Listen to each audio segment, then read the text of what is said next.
Bienvenue pour le 7-8 L'Actu sur Téléfil 78, votre rendez-vous quotidien avec l'information locale. Le vendredi également, voici donc les principaux titres. La Fédération française des motards en colère organise régulièrement des actions de sensibilisation sur le terrain pour inciter les passionnés à encore plus de prudence sur la route. Nouveau relais Calmo samedi en vallée de Chevreuse où seront proposées informations routières ou encore assistance technique. Un espace abandonné devenu lieu d'imagination artistique à Carrières-sous-Poissy. Le château Vanderbilt est devenu château éphémère, 2000 m² pour une dizaine d'ateliers à vocation pluridisciplinaire et un laboratoire numérique labellisé Fab Lab. Et comme chaque fin de semaine, l'essentiel de l'actualité depuis lundi, de la journée nationale du don d'organes à l'ouverture des soldes. Coup d'envoi aujourd'hui vendredi du Solar Décathlon pour la première fois depuis sa création aux États-Unis en 2002. Cette compétition universitaire mondiale se tient en France et c'est à Versailles. Inauguration aujourd'hui 27 juin. La compétition débute samedi. 20 logements qui n'ont pour autre énergie que le soleil sont montés dans une partie du parc de Château de Versailles. Les concurrents sont des étudiants issus d'écoles d'architecture et d'universités de 16 pays. Sur place, Olivier Maniscalco, Jonathan Villemin ont recueilli la réaction du maire de Versailles, François de Mazières. Y a-t-il des favoris qui se détachent? C'est la question qu'ils lui ont posée. Je suis venu plusieurs fois et j'ai vu plusieurs projets très intéressants. Je suis incapable de vous dire qui sera lauréat parce que c'est un jury qui va avoir plusieurs paramètres. Mais enfin, moi, je suis très passionné à la fois par les projets à dimension aussi sociale, puisque vous en avez beaucoup. Il y a des préoccupations, notamment des pays en voie de développement, comment faire face aux catastrophes naturelles, comment faire face à des phénomènes de surpopulation, pouvoir construire pas cher. Et puis également, alors c'est nous plus proche, les préoccupations de densité urbaine, et donc comment construire sur des bâtiments existants. Premier conseil communautaire jeudi soir pour la nouvelle équipe en place menée par le maire de Montigny-le-Bretonneux, Michel Laugier. Un programme chargé pour cette séance avec l'examen des comptes administratifs. Le budget principal dégage un excédent de 3 millions d'euros. La dette, quant à elle, s'élevait en 2013 à un peu plus de 359 millions d'euros en diminution par rapport à 2012. À noter que 2 audits ont été commandés par la nouvelle majorité. Ils concernent la culture et l'élargissement du périmètre de la communauté d'agglomération. Demain, les intercommunalités devront compter plus de 200 000 habitants. Quelques messages clairs ont aussi été lancés concernant l'office de tourisme. Par exemple, Aurore Berger, responsable UMP de l'opposition à Manille-les-Hameaux, a déclaré vouloir travailler à une meilleure rationalisation en souhaitant un projet plus rigoureux et plus raisonnable. Politique toujours, ce week-end samedi, Valérie Pécresse réunit la Fédération des Yvelines autour de François Fillon et de Bruno Le Maire. Le coprésident de l'UMP par intérim et le député de l'Eure sont attendus à Jouy-en-Josas par les militants pour un déjeuner champêtre au menu. Résultat des dernières élections, mais aussi crise actuelle au sein de la formation.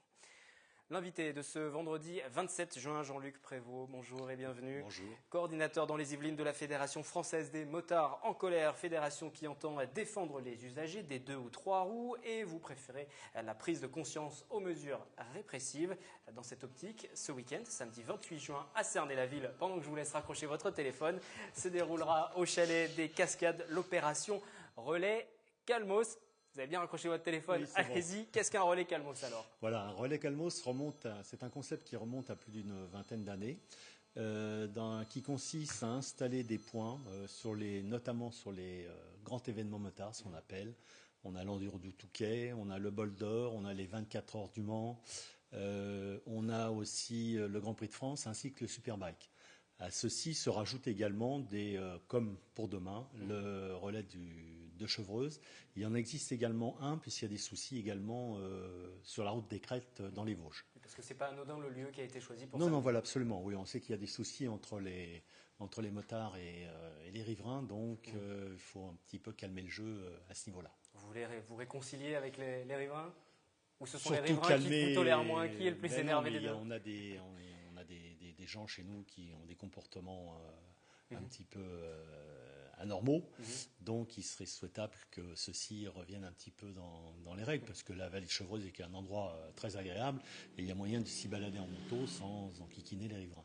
Justement, est-ce que le message passe facilement ou est-ce qu'auprès des motards, c'est quelquefois difficile de vous faire entendre? On l'a entendu, vous voulez un message citoyen, vous voulez une bonne image pour les motards, tout simplement. Est-ce que c'est difficile parfois à faire entendre? Ça dépend. Ça dépend des individus. Il y en a qui sont complètement rebelles, donc qui refusent toute règle, quelle qu'elle soit. Et puis il y en a d'autres qui, effectivement, par manque d'information, ne se rendent pas bien compte, ou des fois ils sont conscients aussi qu'ils peuvent être une gêne. Et à ce moment-là, par contre, nous ne savons pas si après ils changent leur comportement. Mais le but, c'est un petit peu de faire ça, quoi. Alors, c'est aussi l'occasion de faire de la prévention, peut-être un petit peu, alors que les premiers départs en vacances vont approcher. Vous sensibiliser aussi au comportement sur la route. Faire attention non seulement dans sa conduite, et puis à la conduite des autres, des automobilistes, par exemple. Voilà, c'est ça. Voilà. On a eu l'occasion à ce niveau-là, justement, d'intervenir chez Peugeot, justement pour notamment sensibiliser les salariés sur l'usage du téléphone, par exemple. Comment se passent les rapports avec les automobilistes, justement? Je vous pose cette question parce qu'il y a quelques jours, la Fédération belge des motards en colère a mené une action de blocage à Bruxelles pour sensibiliser les conducteurs de voitures. Je vais citer quelques chiffres qui concernent la Belgique. Par rapport aux chiffres de 2013, augmentation de 52% du nombre de motards blessés et de 15% des motards tués. Ça se passe de la même manière en France? Quels sont les rapports avec les automobilistes et quelle est la situation pour les motards? Nous sommes la Fédération française des motards en colère et pour le partage de la route. Donc on partage la route. Ceci étant dit, ça se passe plus ou moins bien. Ça dépend des uns et des autres. Si vous tombez sur deux personnes réfléchies, tout se passera bien. Si vous tombez sur deux abrutis, les choses se passent moins bien. Voilà, c'est tout simple. Parce que c'est peut-être assez schématique, mais on a toujours l'impression qu'entre les motards et les automobilistes, c'est très difficile d'avoir un dialogue. Chacun campant sur ses positions, à tort ou à raison. Non, comme ça, je dis non. Sur la réalité, sur le terrain, c'est pas ce que vous conseillez. Non. C'est quelques individus, c'est du comportement de certains individus. Ce qui nous amène à parler peut-être un peu de sécurité routière. Est-ce que la politique du gouvernement en la matière va dans le bon sens?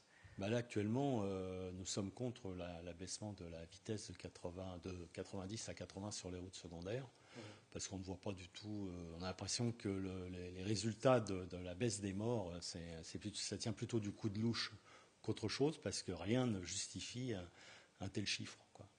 Donc voilà, qu'on nous explique un peu différemment les choses. Et on sait que la vitesse est un facteur aggravant. Mais à mon avis, si vous avez un accident à 90 ou 80, le résultat est à peu près identique. Effectivement, c'est en phase de test pour l'instant de passer à 80 km/h ces routes à double sens de circulation. Vous n'êtes pas d'accord avec ça? Non, contre ce test. Le vrai problème, pour poursuivre les motards en colère, c'est l'état des routes, l'inattention au volant également. Alors, l'état des routes, on est sur un département où globalement les routes sont très bonnes. Quand on va dans d'autres départements, on s'aperçoit tout de suite de la différence. Donc à ce niveau-là, on n'a pas trop à se plaindre. Par contre, il y a parfois de l'installation d'infrastructures qui sont complètement aberrantes. Là, c'est au niveau, je veux dire, plutôt des communes. Par exemple, dernièrement, on nous a montré des photos de herses qui sont installées à l'entrée de Thoiry, par exemple. Mais où c'est qu'on va, quoi? C'est des trucs du Moyen-Âge, ça. On revient à des trucs... ils n'ont même pas réfléchi qu'un enfant pouvait se blesser sur ce genre d'obstacle. Enfin, c'est complètement aberrant. Voilà. Où on a les potets de Louvciennes aussi, un motard qui tombe dans le virage. D'ailleurs, nous avons essayé de faire plutôt installer de la végétation basse, qui empêcherait le stationnement aussi, mais qui serait quand même moins dangereux si un motard tombait. Justement, vous arrivez à vous faire entendre? Quels sont les rapports que vous avez avec quand on a un défaut d'infrastructure au niveau du Conseil général, il n'y a pas de souci, ça se règle assez facilement. Et vous n'êtes pas consulté en amont, c'est toujours après. Hélas, oui, c'est ça, hélas. C'est dommage, ça engage des travaux et après de nouveaux travaux. À fait. Mais on a eu une fédération en Loire-Atlantique qui a signé une charte concernant les infrastructures et la communauté urbaine de Nantes. Alors, j'ai reçu ça il y a très peu de temps. Je pense que l'on va essayer de faire quelque chose vis-à-vis du Conseil général pour mettre un certain nombre de choses. Avant que la décision soit prise. Voilà. Alors, ce qui manque, par exemple, c'est sûr, il manque un contrôle des infrastructures. On contrôle tout, pratiquement dans notre pays. On ne met pas une voiture comme ça en service sans la contrôler, etc., l'essayer. Et les infrastructures, non. On a l'impression qu'un marchand de tapis se présente dans une mairie, il va vous installer un tapis devant la mairie, par exemple. C'est un peu ça, quoi. J'exagère, mais c'est ça. Donc, il faut arrêter, quoi. Il faut un petit peu plus de sérieux à ce niveau-là. Il faudrait du contrôle de l'infrastructure. Les motards en colère aujourd'hui, dans les Yvelines en tout cas, ça représente quoi? Vous êtes combien? Alors, nous sommes 350 adhérents actuellement. C'est en stagnation ou ça augmente régulièrement? Cette année, on a une petite baisse. On a été jusqu'à 400 l'an passé. Nous avons une petite baisse. Bon, on ignore un petit peu les raisons pour lesquelles. Je sais qu'on a des gens qui ont des soucis économiques, qui ne peuvent pas réadhérer. D'autres arrêtent la moto. Enfin, il y a différents motifs. Donc voilà. Et vous maintenez ces différentes opérations, dont le relais Calmos dont nous avons parlé tout à l'heure. Il y a d'autres actions qui sont prévues ou qui sont organisées même prochainement? Alors, on intervient dans les collèges. Au sein ce qu'on appelle une commission éducation routière de la jeunesse. dans lequel on essaye nous portons notre sujet sur les relations entre le cerveau et la vision. Faire prendre conscience aux enfants que des fois, le cerveau et la vision, ça ne fonctionne pas bien.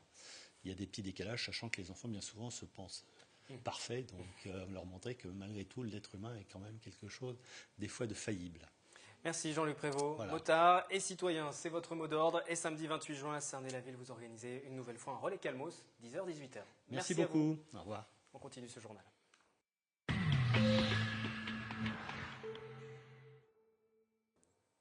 Nous allons maintenant revenir sur les principales informations de cette semaine. Et mercredi, coup d'envoi des soldes d'été, des soldes très attendus. Si l'on en croit les sondages, entre 76 et 82% d'entre nous auraient l'intention de faire de bonnes affaires. Comment s'est passé le premier jour de promotion côté commerçant? Direction le centre commercial One Nation Paris, au Clé-sous-Bois. C'est un centre commercial particulier qui pratique depuis son ouverture il y a moins d'un an le déstockage des marques de luxe. Claire Cambier. Premier jour des soldes d'été ce mercredi et dans les magasins, les premiers clients traquent les bonnes affaires. C'est très important parce qu'il y a toutes les tailles. Non, c'est sympa de venir le premier jour. Ça va, je ne pouvais pas m'en acheter quand c'était à 100 et quelques. Là, c'est à 31. Donc, moi, je vois que ça me va. C'est pour tout le monde. Car ici, on solde des articles des collections passées, déjà dégriffés. Comme beaucoup de Français cette année, ces clients privilégient l'achat de vêtements et de chaussures. Et les ventes devraient être bonnes. Selon un sondage du Conseil national des centres commerciaux, 76% des Français comptent faire les soldes, 5 points de plus que l'année dernière. Dans cette boutique, elle représente 25% du chiffre d'affaires annuel. C'est des grosses périodes pour nous, c'est les plus grosses périodes de l'année, un peu moins que les soldes d'hiver, parce que les articles sont un peu moins chers. C'est des moins grosses pièces, mais on multiplie par 4, 5, 6. Dans ce magasin pour hommes également, on compte sur les soldes pour booster les ventes. Alors là, vous arrivez à une période calme, mais il y a 1 heure, on était en plein rush et on a passé 1 heure intense. Donc qu'est-ce qu'on attend de ces soldes? À part l'affluence, bien évidemment, multiplier comme la dernière fois notre chiffre d'affaires par 10. Et si chaque année, le e-commerce gagne des parts de marché, cet outlet se veut confiant. Le commerce traditionnel reste une valeur sûre parce qu'on propose justement des notions de service, la facilité avec toucher le produit et puis surtout la relation humaine, le conseil. Il reste 5 semaines pour dénicher les bonnes affaires. Les soldes se termineront le mardi 29 juillet. Et côté consommateur, comment se passe le début des soldes? Quelques réponses avec ce micro-trottoir. Ça se passe rapidement parce que les enfants sont pas très patients, mais ça se passe bien. Quand il y a quelque chose qui me plaît, j'achète. Et quand ça me plaît pas, j'achète pas.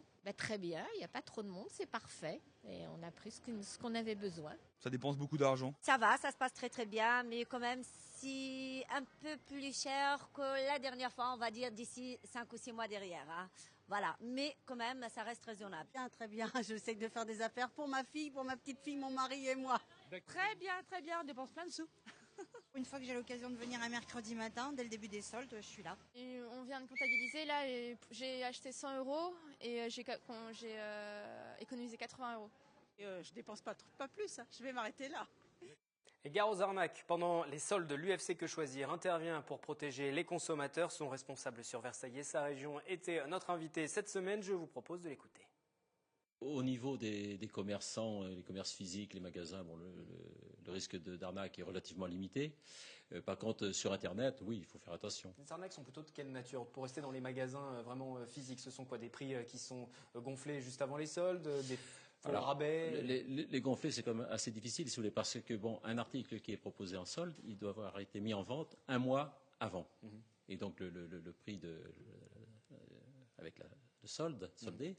Il y a un pourcentage, mais c'est en référence au prix du mois précédent. Alors, si le commerçant a augmenté ses prix 2 mois avant, là, effectivement, oui, ça peut être un peu... Pour ceux qui voudraient vous alerter, en tout cas avoir plus de renseignements, prendre rendez-vous, il y a un service que vous avez développé sur Internet, justement, maintenant. Oui, donc je vais donner l'adresse. Donc, qui est sur notre site, ufc78rdv.org. Et donc, grâce à ce service, donc, qui est un service d'aide et de conseil en ligne, tous les consommateurs peuvent nous saisir et donc avec l'équipe de juristes que nous avons à Versailles, donc nous engageons à répondre sous 48 heures. Votre travail, c'est d'accompagner ou vous menez des actions collectives également? Alors, On l'accompagne. Jusqu'à présent, c'était des actions individuelles, mais maintenant, vous savez que l'action de groupe est entrée en... Enfin, il reste encore quelques décrets. Hein. Et donc, très prochainement, oui, on pourra intenter des actions de groupe donc, et défendre un nombre important. Enfin, ça va de 2 jusqu'à un nombre. Et ça va changer la donne? Ça donnera plus de pouvoir aux consommateurs aussi? Bien sûr que ça donnera plus de pouvoir, bien sûr. 85% des Français se disent favorables au don d'organes, mais 50% de la population n'a pas encore déclaré son choix. Face à ce paradoxe, l'agence de biomédecine se mobilise. L'enjeu est de taille. En France, l'an dernier, sur 19 000 personnes en attente de dons, seulement 5 200 greffes. 559 personnes inscrites sur les listes sont décédées faute de greffons disponibles. Nous en avons parlé cette semaine avec le docteur Thierry. C'était toujours sur ce plateau. La plupart des gens sont d'accord sur le principe du don d'organes, mais quand il s'agit de se positionner, les gens n'y pensent pas, ne le font pas, ce qui pose de gros problèmes lorsqu'on a les entretiens avec les proches, parce que quand les proches ne savent pas ce que la personne décédée voulait, la réflexion qu'on entend très souvent, c'est « je ne sais pas ce qu'il voulait, je ne prends pas la décision à sa place ». Donc on se retrouve avec des taux de refus toujours supérieurs à 30% en France, quasiment ce taux-là aussi dans les Yvelines et même à Versailles. Et c'est très dommage parce que le nombre des personnes en attente d'organes vitales, ce sont des organes vitaux, ne cesse d'augmenter d'une manière exponentielle extrêmement inquiétante. 40 000 personnes vivent grâce à un don d'organes actuellement, si je ne me trompe pas dans les chiffres. Oui. Comment se passe le quotidien pour eux? Le quotidien se passe le plus souvent bien. Hein. Il y a toujours des problèmes de rejet. Il est évident que ces personnes vont prendre des comprimés contre le rejet toute leur vie, mais il y avait une image assez symbolique à une époque, un jeune homme qui avait effectivement dans une main les comprimés qu'il devait prendre, et puis de l'autre côté les médailles qu'il avait réussi, je crois que c'était au tennis de table, à gagner dans le sport qu'il pratiquait avant. Bon. Après, ce sont des gens qui vivent, qui doivent prendre plus de précautions que les autres parce qu'ils sont un petit peu plus sensibles, mais la vie reprend son cours normalement. Et pour revoir l'intégralité des entretiens réalisés lors du journal, rendez-vous sur notre site internet pour les replays.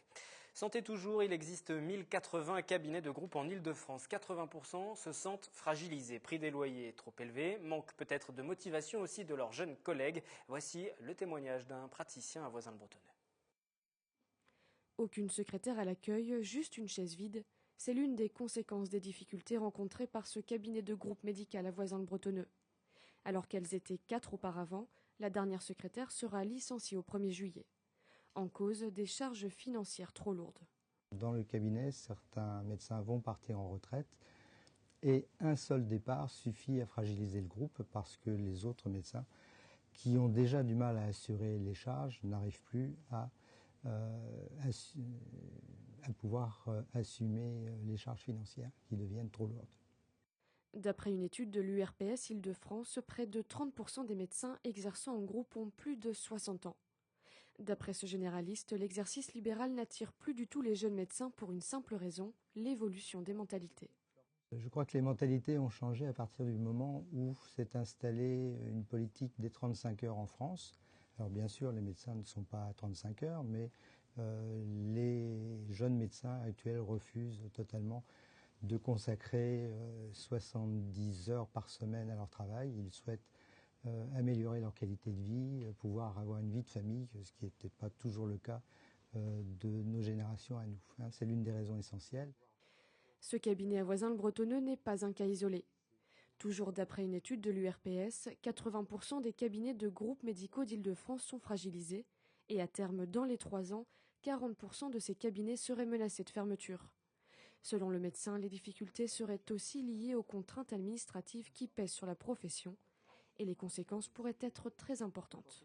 Il y a un risque réel de voir disparaître une offre de soins dans des régions aussi proches que celle de Versailles, Rambouillet, où la moyenne d'âge des médecins est très très élevée et où le remplacement ne se fait pas.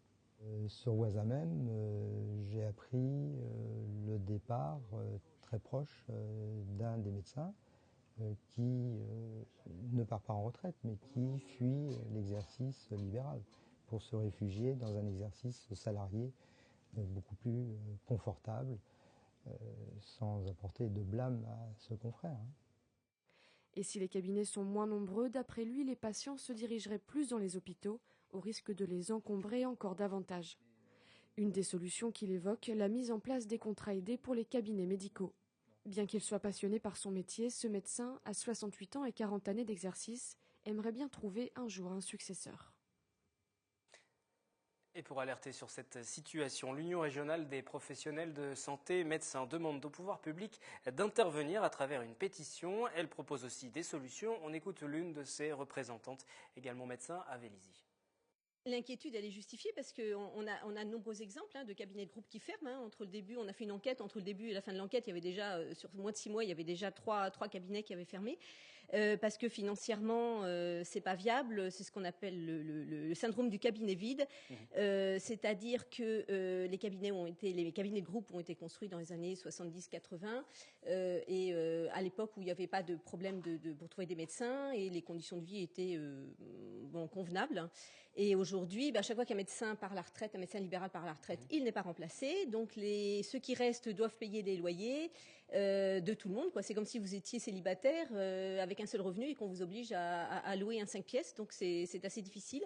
Il y aurait à faire de deux manières, quoi. Au niveau des collectivités, effectivement, aider, ce qui est quand même dommage pour une profession libérale, mais enfin, parce que normalement on se débrouille tout seul. Mais bon, d'aider par des loyers attractifs, c'est-à-dire c'est simplement ça, de nous faire des conditions de loyer beaucoup plus faciles que le loyer habituel.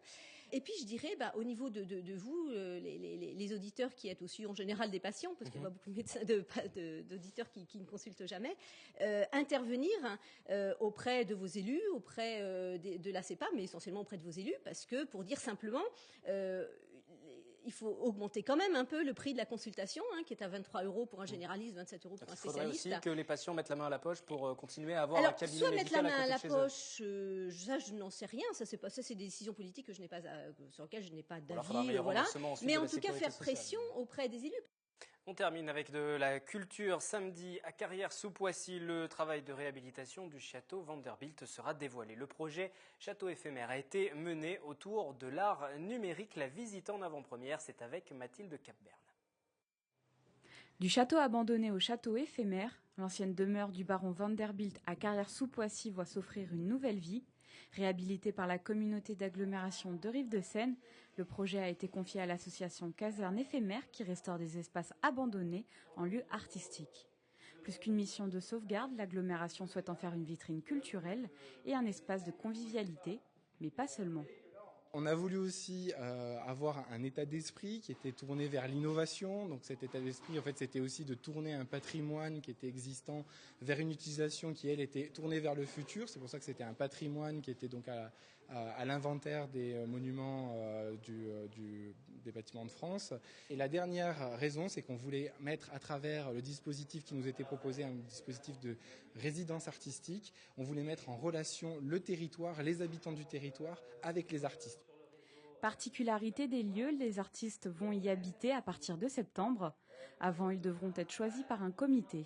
Ce sera une sélection comme ça collégiale, après un appel à projet qui sera lancé nationalement à travers les réseaux de culture numérique, mais aussi les réseaux d'écoles d'art. Seule condition, ils devront échanger avec la population grâce à des ateliers gratuits. Certains ont déjà pris possession des lieux, comme Nicolas. Avec son équipe, ils devront créer une forêt numérique.